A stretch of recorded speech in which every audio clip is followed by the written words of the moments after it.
ഹരേ രാമ രാമ രാമ ഹരേ ഹരേ. ഹരേ കൃഷ്ണ കൃഷ്ണ കൃഷ്ണ ഹരേ ഹരേ. കൃഷ്ണായ വാസുദേവായ ദേവകീ നന്ദനായ ച നന്ദഗോപകുമാരായ ഗോവിന്ദായ നമോ നമ. എല്ലാ സജ്ജനങ്ങൾക്കും നമസ്കാരം. ഇന്ന് 45-ാമത്തെ ദശകം നോക്കാം. ബാലലീല. ഒന്നാമത്തെ ശ്ലോകം. ഐ സബലമുരാരേ പാണിജാനുപ്രജാരേ കിമപി ഭവനഭാഗാൻ ഭൂഷയന്തൗ ഭവന്തൗ ചലിതചരണകഞ്ചൗ മഞ്ജുമഞ്ജീരസിഞ്ച ശ്രവണകുതുകഭാജൗ ചേരദുശ്ചാരുവേഗാത്. പദം മുറിച്ച് പറയാം. ഐ സബല മുരാരേ പാണിജാനു പ്രജാരൈഹി കിമപി ഭവനഭാഗാൻ ഭൂഷയന്തൗ ഭവന്തൗ ചലിതചരണകഞ്ചൗ മഞ്ജുമഞ്ജീരസിഞ്ചാം ശ്രവണകുതുകഭാജൗ ചേരതുഃ ചാരുവേഗാത്. ഐ സബലമുരാരേ, ഹേ ബലരാമനോടുകൂടിയ കൃഷ്ണ, ഭവന്തൗ നിങ്ങൾ രണ്ടുപേരും, പാണിജാനു പ്രജാരേഹി മുട്ടുകുത്തി നടന്നുകൊണ്ട്, ഭവനഭാഗാൻ ഭവനത്തിൻ്റെ അതതു പ്രദേശങ്ങളെ, കിമപി ഭൂഷയന്തൗ എന്തെന്നറിവില്ലാതെ മോടി പിടിപ്പിക്കുന്നതും, മഞ്ജു മഞ്ജീര സിഞ്ചാ ശ്രവണ കുതുക ഭാജൗ രസകരമായ തളകിലുക്കം കേൾക്കാനുള്ള കൊതി കൊണ്ട് ചലിതചരണ കഞ്ചൗ കാലടികൾ ഇളകുന്നവരുമായിട്ട്, വേഗാത് വേഗത്തില്, ചാരു മനോഹരമായിട്ട്, ചേരതുഹു സഞ്ചരിച്ചു. ഇവിടെ ബലരാമനോടുകൂടിയ മുരാരേ എന്ന് പറയുമ്പോൾ മുരാരി, മുരൻ എന്ന അസുരനെ കൊന്നവൻ മുരാരി. മുരൻ എന്നത് 5 തലയുള്ള പാമ്പിൻ്റെ രൂപത്തിലുള്ള അസുരനാണ്. നരകാസുരൻ്റെ കാവൽക്കാരനാണ് മുരാസുരൻ.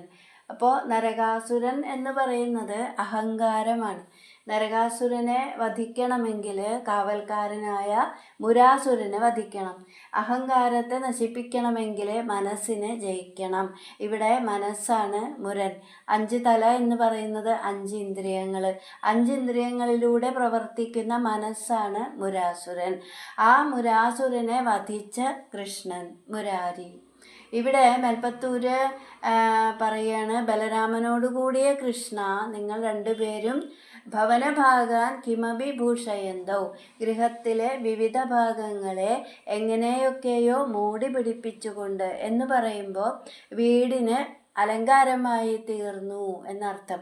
ഇപ്പോൾ സാധാരണ കൊച്ചുകുട്ടികൾ ചെയ്യുന്നത് പോലെ ഒന്നിനും ഒരു അടുക്കും ചിട്ടയും ഇല്ലാതെ വസ്തുക്കളെല്ലാം വലിച്ചു വാരിയിട്ട് കയ്യിൽ കിട്ടുന്ന വസ്തുക്കളെല്ലാം സ്ഥാനം മാറ്റി വെച്ച് യാദൃശ്ചികമായിട്ട് വീട്ടിൽ വന്നു ചേരുന്നവർക്ക്, വീട്ടിൽ വരുന്ന അതിഥികൾക്ക് ഇവിടെ 2 കുട്ടികളുണ്ട് എന്ന് മനസ്സിലാക്കി കൊടുക്കാനാണോ എന്ന പോലെ ചിതറിക്കിടക്കുന്ന കളിപ്പാട്ടങ്ങൾ, അതുപോലെ അങ്ങനെ വീടിൻ്റെ വിവിധ ഭാഗങ്ങളെ എങ്ങനെയൊക്കെയോ മോടി പിടിപ്പിച്ചുകൊണ്ട്, പാണിജാനു പ്രജാരേഹി കൈമുട്ടുകൊണ്ടും കാൽമുട്ടുകൊണ്ടും പ്രചരിച്ചുകൊണ്ട് എന്ന് പറയുമ്പോൾ മുട്ടുകുത്തി നടന്നുകൊണ്ട്, മഞ്ജു മഞ്ജീര ശിഞ്ചാശ്രവണ കുതുക ഭാജൗ മുട്ടുകുത്തി വേഗത്തിൽ നടക്കുമ്പോൾ മൃദുവായ കാലുകളിലെ തളകൾ കിലുങ്ങുന്നുണ്ട്.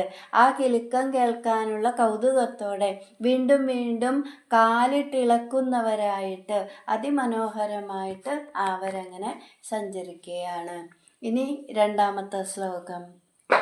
മൃദു മൃദു വിഹസന്തൗ ഉന്മിഷദന്തവന്തൗ വദനപതിതകേശൗ ദൃശ്യപാദാബ്ജദേശൗ ഭുജഗളിതകരാന്തവ്യാലഗത് കങ്കണാംഗൗ മതിമഹരദമുച്ചൈ പശ്യതാം വിശ്വനൃണാം.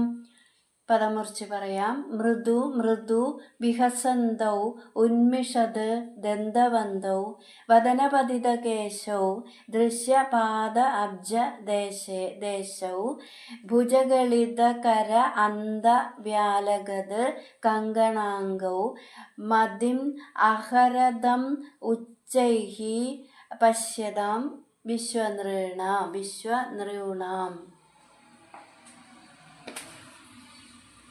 മൃദു വികസന്തൗ മന്ദഹാസം പൊഴിക്കുന്നവരും, ഉന്മിഷത് ദന്തവന്തൗ തെളിഞ്ഞു കാണുന്ന പല്ലുകളുള്ളവരും, വദനപതിത കേശൗ മുഖത്തേക്ക് അഴിഞ്ഞു വീണ കേശൗ തലമുടിയോടുകൂടിയവരും, ദൃശ്യപാദാബ്ജദേശൗ കണ്ണിറയെ കാണുവാൻ പാകത്തിനുള്ള എന്ന് പറയുമ്പോൾ കാണേണ്ടതായിട്ടുള്ള കാലുകളുടെ ഉള്ളനടികളുള്ളവരും, ഭുജഗളിത കരാന്ത വ്യാലഗത് വികളിക്കുന്നത് എന്ന് പറയുമ്പോൾ ഊർന്നു വന്നത്, കരാന്തം കയ്യിൻ്റെ അറ്റം മണികണ്ഠം, കരാന്ത വ്യാലകത് കരാന്തത്തിൽ തങ്ങി നിൽക്കുന്നത് എന്ന് പറയുമ്പോൾ കൈത്തണ്ടയിൽ നിന്ന് ഊർന്നു വീണ് മണികണ്ഠത്തിൽ വന്ന് കിടക്കുന്ന കങ്കണാംഗൗ വളകൾ ധരിച്ചവര്, പശ്യതാം നോക്കി നിൽക്കുന്ന വിശ്വനൃണാം സകല ജനങ്ങളുടെയും മതിം അന്ധകരണത്തെ, ഉച്ചൈഹി അഹരതം അങ്ങേയറ്റം ആകർഷിച്ചു. ഇവിടെ രാമകൃഷ്ണന്മാരെ മുട്ടുകുത്തി ഓടിക്കളിക്കുമ്പോൾ മൃദുവായി മന്ദഹസിക്കുന്ന സമയത്ത് പല്ലുകൾ അങ്ങനെ തെളിഞ്ഞു കാണുന്നുണ്ട്. മുഖത്തേക്ക് വീണ് കിടക്കുന്ന മുടിയിഴകൾ, ആ മുടിയിഴകൾ കൊണ്ട് തടഞ്ഞിട്ട് കണ്ണ് കാണാതാവുമ്പോൾ ആ മുടിയിഴകളെ മുഖത്ത് നിന്ന് മെല്ലെ മാറ്റുന്നുണ്ട്. കണ്ണിറയെ കാണേണ്ടതായിട്ടുള്ള ഭഗവാന്റെ ആ ഉള്ളം കാലിനടിയിൽ ഇപ്പോൾ എന്താണ്, മുട്ടുകുത്തി ഓടുമ്പോൾ കാലിൻ്റെ അടിഭാഗം നന്നായിട്ട് കാണാം. അപ്പോൾ ആ കാലിനടിയിൽ ഉള്ളം കാലിൽ 19 രേഖകളുണ്ടെന്നാണ് പറയുന്നത്, വൈഷ്ണവ ചിഹ്നങ്ങൾ. അപ്പോൾ അതുപോലെ തന്നെ കൈത്തണ്ടകളിൽ നിന്ന് ഊർന്നു വീണ കൈത്തണ്ടകളിൽ നിന്ന് ആ കങ്കണം മുകളിലിടുന്ന വളകളൊക്കെ ഇങ്ങനെ താഴേക്ക്, കൈൻ്റെ മുകൾ ഭാഗത്ത് ഇടുന്ന ആ വളകൾ അതൊക്കെ അങ്ങനെ താഴേക്ക് ഊർന്നു വീണ് എല്ലാം കൂടി കയ്യിൻ്റെ അറ്റം വരെ എത്തിയിട്ടുണ്ട്. അങ്ങനെ സകല ജനങ്ങളുടെയും അന്ധകരണത്തെ ആ രാമകൃഷ്ണന്മാരെ അങ്ങേയറ്റം ആകർഷിച്ചു. ഇനി 3-ാമത്തെ ശ്ലോകം. അനുസരതി ജനൗഖേ കൗതുകവ്യാകുലാക്ഷേ കിമപി കൃതനിനാദം വ്യാഹസന്തൗ ദ്രവന്തൗ വലിതവദനപത്മം പൃഷ്ഠതോ ദത്തദൃഷ്ടി കിമിവ ന വിദധാതേ കൗതുകം വാസുദേവ. പദമുറിച്ച് പറയാം. അനുസരതി ജന ഔഖേ കൗതുക വ്യാകുല അക്ഷേ കിമപി കൃതനിനാദം വ്യാഹസന്തൗ ദ്രവന്തൗ വലിതവദന പത്മം പൃഷ്ഠതഃ ദത്തദൃഷ്ടി കിമിവ ന വിദധാതേ കൗതുകം വാസുദേവ.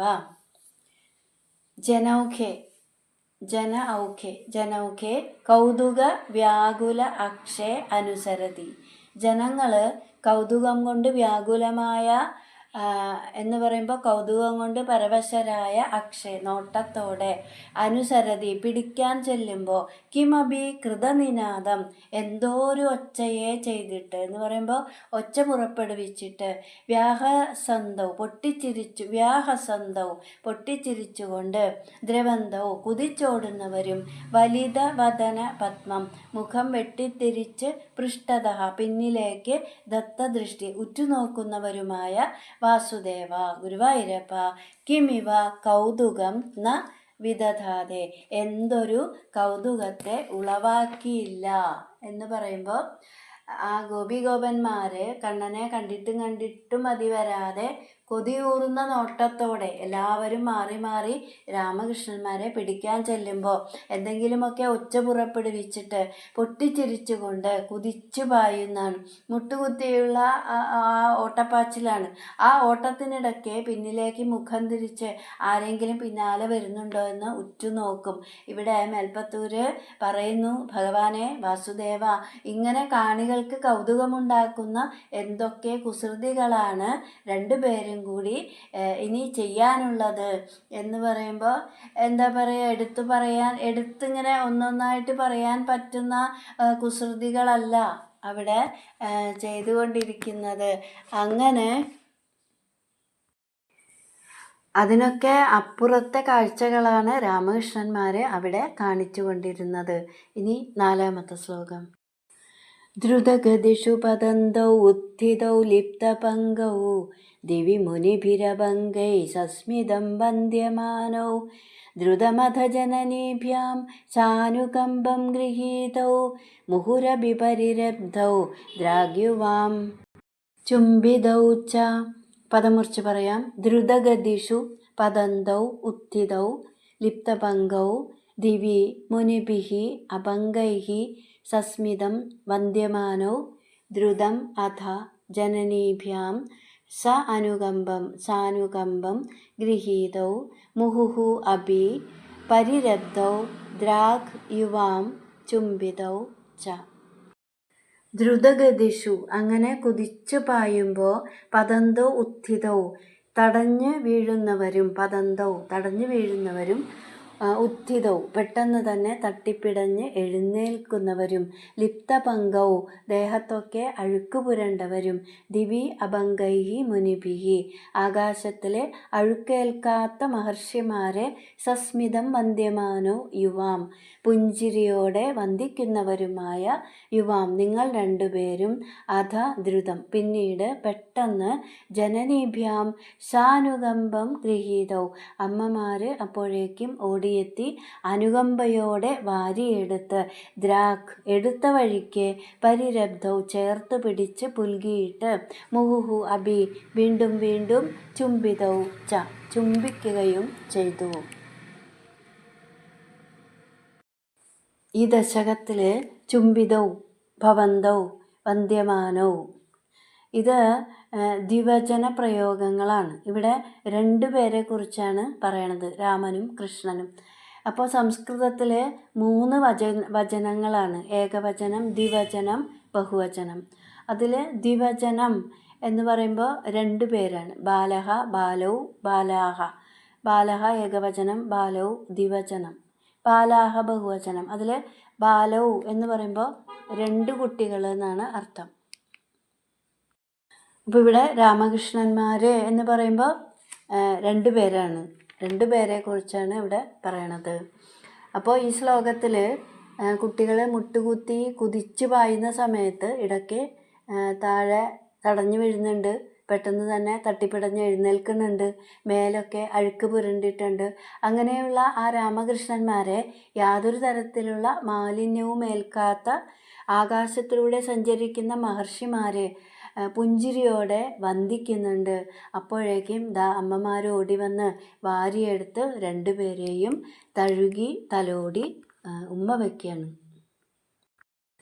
ഇനി 5ാമത്തെ ശ്ലോകം. സ്നുതകുജഭരമംഗേ ധാരയന്തി ഭവന്തം തരളമതി യശോദാസ്തന്യദാ ധന്യധന്യ കപടപശുഭമധ്യേ മുക്തഹാസാങ്കുരം തേ ദശനമുകുളഹൃദ്യം വീക്ഷ്യവക്ത്രം ജഹർഷ. പദമുറിച്ച് പറയാം. സ്നുത കുജഭരം അംഗേ ധാരയന്തി ഭവന്തം തരളമതി യശോദ സ്തന്യത ധന്യധന്യ കപടപശുഭ മധ്യേ മുക്തഹാസ അങ്കുരം തേ ദശനമുകുളഹൃദ്യം വീക്ഷ്യ വക്ത്രം ജഹർഷ. സ്നുതകുജഭരം ധന്യധന്യ യശോദ. സ്തനങ്ങൾ ചുരത്തവേ അതീവ ഭാഗ്യവതിയായ യശോദ ഭവന്തം അംഗേ ധാരയന്തി അങ്ങയെ മടിയിലെടുത്തു വെച്ച് തരളമതി സ്തന്യത തരളിതമായ മനസ്സോടുകൂടി മുലയൂട്ടുമ്പോൾ മധ്യേ ഇടയ്ക്കിടെ കപടപശുഭ കപടഗോപാലനായ തേ മുക്തഹാസ അങ്കുരം നിഷ്കളങ്കമായ ആകർഷകമായ പുഞ്ചിരി കലർന്ന മുളച്ചുവരുന്ന പല്ലുകളാൽ ഹൃദ്യവുമായ വക്ത്രം വീക്ഷ്യ മുഖത്തേക്ക് നോക്കിയിട്ട് ജഹർഷ ആനന്ദിച്ചു. അപ്പോൾ കണ്ണനെ വാരിയെടുത്ത് ചേർത്ത് പിടിച്ച് തഴുകി തലോടി തെരുതെരെ ഉമ്മ വെച്ചുകൊണ്ടിരുന്നപ്പോൾ യശോദയുടെ സ്തനങ്ങൾ ചുരന്നു. അപ്പോൾ മടിയിലെടുത്ത് വെച്ചിട്ട് വാത്സല്യാതിരേകം കൊണ്ട് എന്ന് പറയുമ്പോൾ അതിയായ അമിതമായ വാത്സല്യം കൊണ്ട് തരളിതമായ മനസ്സോടു കൂടിയിട്ട് കണ്ണനെ മുലയൂട്ടുമ്പോൾ ഗുരുവായൂരപ്പ അങ്ങയുടെ ആകർഷകമായ ചെറുപുഞ്ചിരി കലർന്നതും മുളച്ചു വരുന്ന പല്ലുകളാൽ കൗതുകജനകവുമായ മുഖത്തേക്ക് നോക്കി യശോദ പരമാനന്ദം അനുഭവിച്ചു. ഇനി 6ാമത്തെ ശ്ലോകം. തദനു ചരണചാരീ താരകൈ ശാഖമാരാ നിലയതദിഷു ഖേലൻ ബാലചാബല്യശാലീ ഭവനശുഖവിലാളാൻ വത്സഗാംശ്ചാനുധാവൻ കഥമഭികൃതഹാസൈർഗോപഗൈർവാരിദോ ഭൂഹു. പദം മുറിച്ച് പറയാം. തദനു ചരണചാരി ധാരകൈഃ സാഗം ആരാത് നിലയ തദിഷു ഖേലൻ ബാലചാബല്യശാലി ഭവനശുഖവിലാളാൻ വത്സഗാൻ ച അനുധാവൻ കഥം അഭി കൃതഹാസൈഃ ഗോപകൈഃ വാരിദഃ അഭൂഹു. തദനു ചരണചാരി പിന്നീട് നടന്നു തുടങ്ങിയപ്പോൾ ആരാത് നിലയ തദിഷു അടുത്തുള്ള വീടുകളിലെ ധാരകൈഹി സാഗം കുട്ടികളുടെ കൂടെ ഖേലൻ കളിക്കുന്ന സമയത്ത് ബാലചാബല്യശാലി ബാലചാബല്യങ്ങളെ കൗതുകം തോന്നിക്കുന്ന പല വികൃതികൾ, അതാണ് ബാലചാബല്യങ്ങൾ. അങ്ങനെ ആ ബാലചാബല്യങ്ങളെ കാണിച്ചുകൊണ്ട് ഭവന ശുഖ വിലാളാൻ വളർത്തുതത്തകളെയും പൂച്ചകളെയും വത്സകാഞ്ച പശുക്കുട്ടികളെയും അനുധാവൻ ഓടിച്ചെന്ന് പിടിക്കാൻ തുടങ്ങിയപ്പോൾ കൃതഹാസൈഹി ഗോപകൈഹി പൊട്ടിച്ചിരിക്കുന്ന ഗോപന്മാരാൽ കഥമഭി എങ്ങനെയൊക്കെയോ വാരിദഃ അഭൂഹു തടയുന്നവരായി. അപ്പോൾ ഇവിടെ മുട്ടുകുത്തി നടന്ന് എഴുന്നേറ്റ് നടക്കാൻ തുടങ്ങിയപ്പോൾ പതുക്കെ അയൽ വീടുകളിലേക്ക് പോകാൻ തുടങ്ങി രണ്ടുപേരും കൂടിയിട്ട്. അവിടെ പോയിട്ട് അവിടെയുള്ള കുട്ടികളുമായിട്ട് പലതരം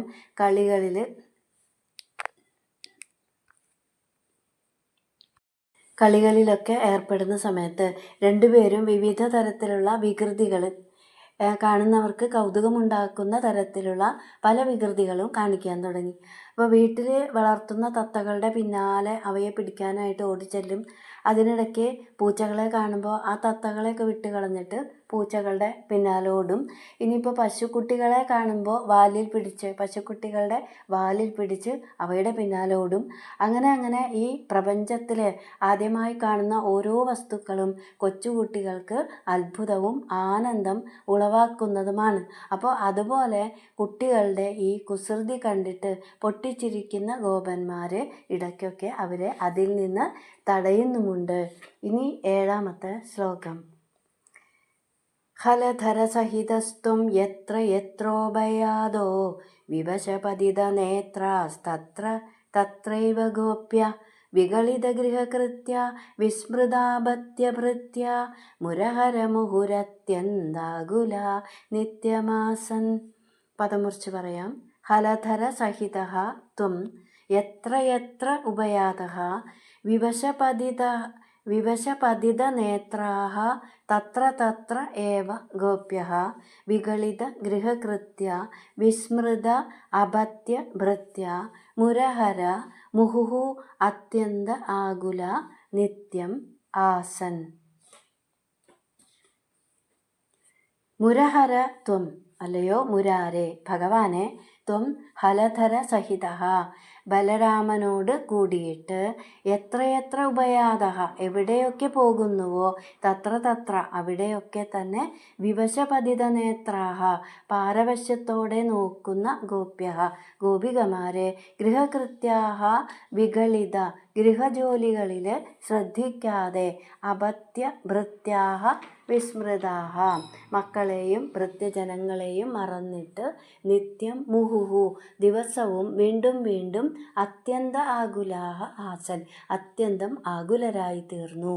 അപ്പോൾ ഇവിടെ ഗൃഹത്തിൽ സാധാരണ മിക്കവാറും ഗൃഹത്തിൽ അല്ലേ ഒരു കുഞ്ഞ് ജനിച്ചു കഴിഞ്ഞാൽ കുടുംബാംഗങ്ങളുടെ എല്ലാം ശ്രദ്ധ എപ്പോഴും ആ കുഞ്ഞിലായിരിക്കും. പ്രത്യേകിച്ച് അമ്മമാരുടെ വേറെ ഒരു കാര്യത്തിലും പൂർണ്ണമായി മനസ്സിരുത്താൻ പൂർണ്ണമായിട്ടും ശ്രദ്ധ കൊടുക്കാൻ ആ അമ്മമാർക്ക് കഴിയാറില്ല. അപ്പോൾ ഗോപികമാരുടെ മനസ്സ് എപ്പോഴും കണ്ണൻ്റെ അടുത്താണ്. അപ്പോൾ ഇവിടെ ബലരാമനും കൃഷ്ണനും കൂടി എവിടെയൊക്കെ പോകുന്നുണ്ടോ അവിടെയൊക്കെ ഗോപികമാർ കൗതുകത്തോടെയും അതിലേറെ ആകുലതയോടെയും അവരെ തന്നെ നോക്കിക്കൊണ്ടിരിക്കും. അപ്പോൾ രാമകൃഷ്ണന്മാരുടെ കുസൃതികളും കളികളുമൊക്കെ കാണുമ്പോൾ ഗോപികമാർക്ക് അതിരുകവിഞ്ഞ ആനന്ദവും കൗതുകവും ഒക്കെ ഉണ്ടെങ്കിലും ഒപ്പം അവർ എവിടെയെങ്കിലും മറിഞ്ഞു വീഴോ, കൈമുറിയോ, കാലുമുറിയോ എന്നിങ്ങനെയുള്ള വ്യാകുലതകളും ഗോപികമാർക്ക് ഉണ്ടായിരുന്നു. അപ്പോൾ അതുകൊണ്ട് തന്നെ ഗോപികമാർ സ്വന്തം മക്കളെ മറന്നു, ഭൃത്യന്മാരെ മറന്നു, ഗൃഹജോലികൾ ചെയ്യാൻ മറന്നു. അങ്ങനെ അവർ രാമകൃഷ്ണന്മാരുടെ ആ കളിചിരികളും കുസൃതികളും കാണുമ്പോൾ അനിർവാച്യമായ ആനന്ദവും ഒപ്പം പരിഭ്രമവും ഗോപികമാർക്ക് ഉണ്ടായി എന്ന് പറയാണ്. ഇനി 8ാമത്തെ ശ്ലോകം. പ്രതിനവനീതം ഗോപികാദത്തമിച്ഛൻ കളപദമുപഗായൻ കോമളം ക്വാപി നൃത്യൻ സദയയുവതിലോകൈരർപ്പിതം സർപ്പിരശ്നൻ ക്വചന നവവിപക്വം ദുഗ്ധമപ്യാപിബസ്തും. പദം മുറിച്ച് പറയാം. പ്രതിനവനീതം ഗോപികാദത്തം ഇച്ഛൻ കളപദം ഉപഗായൻ കോമളം ക്വാപി നൃത്യൻ സദയ യുവതിലോകൈഃ അർപ്പിതം സർപ്പിഃ അശ്നൻ ക്വചന നവവിപക്വം ദുഗ്ധം അഭി ആപിബസ്ത്വം. ഗോപികാദത്തം പ്രതിനവനീതം ഗോപസ്ത്രീകൾ കൊടുക്കുന്ന പുതുവെണ്ണ ഇച്ഛൻ ആഗ്രഹിച്ചിട്ട് ക്വാപി കളപദം ഉപഗായൻ ചില വീടുകളിൽ മധുരപദങ്ങളായ പാട്ടുകൾ പാടിക്കൊണ്ടും കോമളം നൃത്യൻ മനോഹരമായി നൃത്തം ചെയ്തുകൊണ്ടും ക്വചന സദയ യുവതിലോകൈഃ മറ്റു ചില സമയത്ത് സ്നേഹത്തോടുകൂടി ഗോപികമാർ കൊണ്ടുവന്ന് കൊടുത്ത അർപ്പിതം ഗോപികമാർ കൊടുത്ത സർപ്പിഹി അശ്നൻ നെയ്യ് അകത്താക്കുന്ന സമയത്ത് നവവിപക്വം അപ്പോൾ കാച്ചിയ ദുഗ്ധം ചൂടുപാല് ത്വം ആബിബഹ അവിടുന്ന് വാങ്ങി കുടിക്കുകയും ചെയ്തു. അപ്പോൾ നന്ദവ്രജത്തിലെ ഓരോരോ വീടുകളിലും ചെല്ലുന്ന സമയത്ത് അവിടെയുള്ള ഗോപികമാർ കയ്യിലിരിക്കുന്ന വെണ്ണ അവരുടെ കയ്യിൽ നിന്ന് വെണ്ണ കിട്ടാൻ വേണ്ടിയിട്ട് അവർ പറയുന്നതൊക്കെ കണ്ണൻ അനുസരിക്കും. നൃത്തം ചെയ്യാൻ പറഞ്ഞാൽ നൃത്തം ചെയ്യും, പാട്ട് പാടാൻ പറഞ്ഞാൽ പാട്ട് പാടും, എന്ത് പറഞ്ഞാലും ചെയ്യും. അപ്പോൾ ഗോപികമാർ ആ കൊടുത്ത നെയ്യ് അത് ആ പാടിക്കഴിയുമ്പോൾ അല്ലെങ്കിൽ നൃത്തം ചെയ്ത് കഴിയുമ്പോൾ ഗോപികമാർ ആ കൊടുക്കുന്ന നെയ്യ് അത് മുഴുവനായി വിഴുങ്ങിയിട്ട് തൊണ്ടയിൽ തടഞ്ഞു എന്ന് പറഞ്ഞിട്ട് വീണ്ടും കാച്ചിയ ചൂടുപാല് വീണ്ടും ആ ഗോപികമാരുടെ കയ്യിൽ നിന്ന് വാങ്ങി കുടിക്കും എന്ന് പറയാണ്. ഇനി 9ാമത്തെ ശ്ലോകം. മമ ഖലു ബലിഗേഃ യാചനം ജാതമാസ്താമിഹ പുനരബലാനാം അഗ്രദോ നൈവ കുർവേ ഇതി വിഹിതമതി കിം ദേവ സന്ധ്യജ്യയാജ്ഞാം ദധികൃതമഹരസ്ത്വം ചാരുണാചോരണേന. പദമുറിച്ച് പറയാം. മമ ഖലു ബലിഗേഃ യാചനം ജാതം ആസ്താം ഇഹ പുനഃ അബലാനാം അഗ്രതഃ ന ഏവ നൈവ കുർവേ ഇതി വിഹിതമതിഃ കിം ദേവ സന്ധ്യജ്യ യാജ്ഞാം ദധികൃതം അഹരഃ ത്വം ചാരുണാ ചോരണേന. ബലിഗേഃ യാചനം മമ ജാതം ഖലു. മഹാബലിയുടെ അടുത്ത് യാചിക്കുക എന്ന കാര്യം എനിക്ക് ചെയ്യേണ്ടി വന്നല്ലോ. ആസ്താം അതിരിക്കട്ടെ. ഇഹ പുനഃ ഇവിടെ വീണ്ടും അബലാനാമഗ്രതഃ സ്ത്രീകളുടെ മുമ്പിൽ ന ഏവ കുർവേ ഞാനത് ചെയ്യുകയില്ല തന്നെ. ഇതി വിഹിതമതിഃ കിം ഇങ്ങനെ മനസ്സിൽ ഉറപ്പിച്ചിട്ടാണോ ഭഗവാനെ ത്വം യാജ്ഞാം സന്ധ്യജ്യ അവിടുന്ന് യാചിക്കുക എന്ന കാര്യത്തെ ഉപേക്ഷിച്ചിട്ട് ചാരുണ ഭംഗിയായിട്ട് ചോരണേന മോഷണം വഴിക്ക് മോഷ്ടിക്കുന്നതിലൂടെ ദധികൃതം അഹരഹ തൈരും നെയ്യുമൊക്കെ കവർന്നെടുക്കാൻ തുടങ്ങിയത്. അപ്പോൾ വാമനനായിട്ട് അവതരിച്ച സമയത്ത് മഹാബലിയുടെ അടുത്ത് പോയിട്ട് ഭഗവാൻ 3 അടി മണ്ണ് യാചിച്ചു. അപ്പോൾ മഹാബലി പറഞ്ഞിട്ടുണ്ട്, എൻ്റെ അടുത്ത് വന്ന് യാചിക്കുന്നവർ വേറെ ഒരു സ്ഥലത്തും പോയിട്ട് യാചിക്കാൻ പാടില്ല. അത് എന്താണ്, വാമനമൂർത്തി 3 അടി മണ്ണാണ് ചോദിച്ചത്. അപ്പോൾ അത് മഹാബലിക്ക് അതത്ര ഇഷ്ടപ്പെട്ടില്ല. കാരണം 3 അടി മണ്ണ് കിട്ടിയിട്ട്, അപ്പോൾ ചോദിക്കുകയാണ്, 3 അടി മണ്ണ് കിട്ടിയിട്ട് എന്താണ് കാര്യം, കുറച്ചും കൂടെ ചോദിക്കൂ, എന്തു വേണമെങ്കിലും ചോദിച്ചോളൂ, എന്തും തരാം എന്ന് പറഞ്ഞിട്ട് പറയുകയാണ്, ഞാൻ എൻ്റെ അടുത്ത് വന്ന് എന്തെങ്കിലുമൊക്കെ യാചിച്ച് വാങ്ങിക്കുന്നവർ പിന്നെ വേറൊരാളുടെ അടുത്ത് ചെന്നിട്ട് യാചിക്കേണ്ട അവസരം അവർക്ക് ഉണ്ടാകരുത് എന്ന് പറഞ്ഞിട്ടുണ്ട്. അപ്പോൾ ഇവിടെ എന്താണ്, അതുകൊണ്ടാണോ എന്നറിയില്ല, ഭഗവാൻ ആരുടെ മുമ്പിലും പിന്നീട് യാചിച്ചിട്ടില്ല. അപ്പോൾ എന്തുകൊണ്ടാണ് ഭഗവാൻ പാലും തൈരുമൊക്കെ ഗോപികമാരോട് ചോദിക്കാതെ ആരും കാണാതെ സ്വയം എടുക്കാൻ തുടങ്ങിയത് എന്ന് മേൽപ്പത്തൂര് ഭഗവാനോട് പറയുകയാണ്. മഹാബലിയുടെ അടുത്ത് യാചിക്കുക എന്ന കാര്യം എനിക്ക് ചെയ്യേണ്ടി വന്നു, അത് പിന്നെ അങ്ങനെയൊക്കെ ആയിപ്പോയി. ഇനിയിപ്പോൾ എന്തായാലും ഈ സ്ത്രീകളുടെ മുമ്പിൽ ഞാനിപ്പോൾ യാചിക്കാൻ പോണില്ല. ഞാൻ ആ യാചിക്കുക എന്ന കാര്യം ഞാൻ ചെയ്യുകയേ ഇല്ല എന്ന് മനസ്സുകൊണ്ട് തീരുമാനിച്ചത് കൊണ്ടാണോ ഗുരുവായൂരപ്പ അവിടുന്ന് യാചനം ചെയ്യാൻ ഒരുങ്ങാതെ തൈരും പാലുമൊക്കെ വിദഗ്ധമായിട്ട് മോഷ്ടിക്കാൻ തുടങ്ങിയത് എന്ന് ഭഗവാൻ ഗുരുവായൂരപ്പനോട് ചോദിക്കുകയാണ്. ഇനി 10ാമത്തെ ശ്ലോകം. തവ ദധികൃതമോഷേ ഘോഷയോഷാ ജനാനാം അഭജത ഹൃദി രോഷോ നാവകാശം ന ശോക ഹൃദയമഭിമുഷിത്വാ ഹർഷസിന്ധൗ ന്യഥാസ്ത്വം സമമ ശമയരോഗാൻ വാദഗേഹാധിനാഥാം. പദമുറിച്ച് പറയാം. തവ ദധി കൃത മോഷേ ഘോഷയോഷാ ജനാനാം അഭജത ഹൃദി രോഷഃ ന അവകാശം ന ശോകഃ ഹൃദയം അഭി മുഷിത്വാ ഹർഷസിന്ധൗ ന്യഥാഃ ത്വം സ മമ ശമയ രോഗാൻ വാദഗേഹാധിനാഥ. തവ ദധികൃതമോഷേ, അങ്ങയുടെ തൈര് മോഷണ വിഷയത്തിൽ, അങ്ങയുടെ തൈര് മോഷ്ടിക്കുന്ന വിഷയത്തിൽ ഘോഷയോഷാജനാനാം, അമ്പാടിയിലെ സ്ത്രീജനങ്ങളുടെ ഹൃദി മനസ്സിൽ ന രോഷം ന കോപഃ അവകാശം അഭജത, ദേഷ്യമോ വിഷമമോ ഒന്നും ഉണ്ടായില്ല. ത്വം ഹൃദയം അഭിമുഷിത്വ, അവിടുന്ന് ഹൃദയത്തെയും കവർന്നിട്ട് ഹർഷസിന്ധൗ നഥാഹ, സന്തോഷസാഗരത്തിൽ മുക്കിക്കളഞ്ഞു. വാദഗേഹാദിനാഥ ഗുരുവായൂരപ്പ സഹ മമ, അവിടുന്ന് മമ രോഗാൻ ശമയ, എൻ്റെ രോഗത്തെ ശമിപ്പിച്ചാലും. അപ്പം ഇവിടെ ഭഗവാൻ തൈരും പാലുമൊക്കെ മോഷ്ടിച്ചതറിയുമ്പോൾ ഗോപികമാർക്ക് പ്രത്യേകിച്ച് വിഷമമോ ദേഷ്യമോ ഒന്നും ഉണ്ടായില്ല എന്നിവിടെ മേൽപ്പത്തൂർ പറയാണ്.